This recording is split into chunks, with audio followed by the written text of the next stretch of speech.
The Leanne case, it really does remind me of so many people in our community, in my 20 plus years experience in working in Aboriginal community controlled health organisations.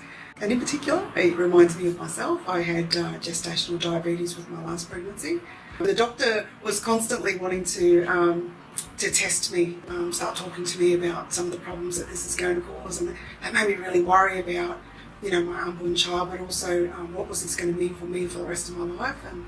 But luckily for me, one of the guys that I did make a strong connection with was a diabetes specialist who was based over at the hospital and would come over to our clinic one day a week.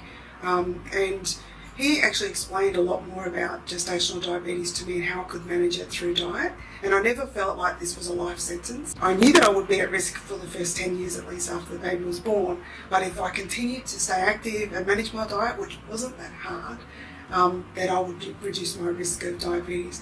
I think for lots of Aboriginal community members, diabetes in particular does feel like a life sentence, because sometimes the way we talk about risk is when we say, Aboriginal and Torres Strait Islander people are at high risk of diabetes, we actually paint the whole, community as so your Aboriginality is the risk factor. That's not really true. It's just a flag that you need to test Aboriginal people if they are meeting some of the criteria or the eligibility of risk for diabetes. It doesn't mean all Aboriginal people are going to get diabetes. I suppose the main messages that most Aboriginal community members would want other Australians to know about us is that we're not all about sickness and being unwell and being disadvantaged. There are so many positives to being a part of an Aboriginal community or being part of an Aboriginal family. Actually, there's way more positives in being Aboriginal than there is negatives.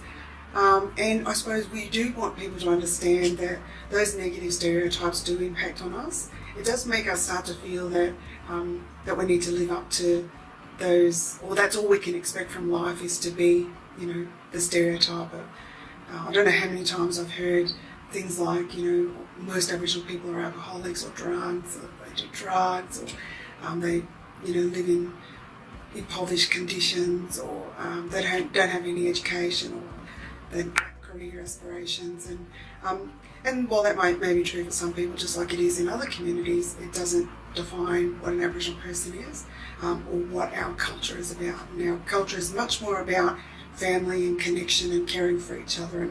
And while we do have people that do need to, lean on others during their time of need, we also have lots of people that we can lean on as well. So that's one of the positives about being an Aboriginal person.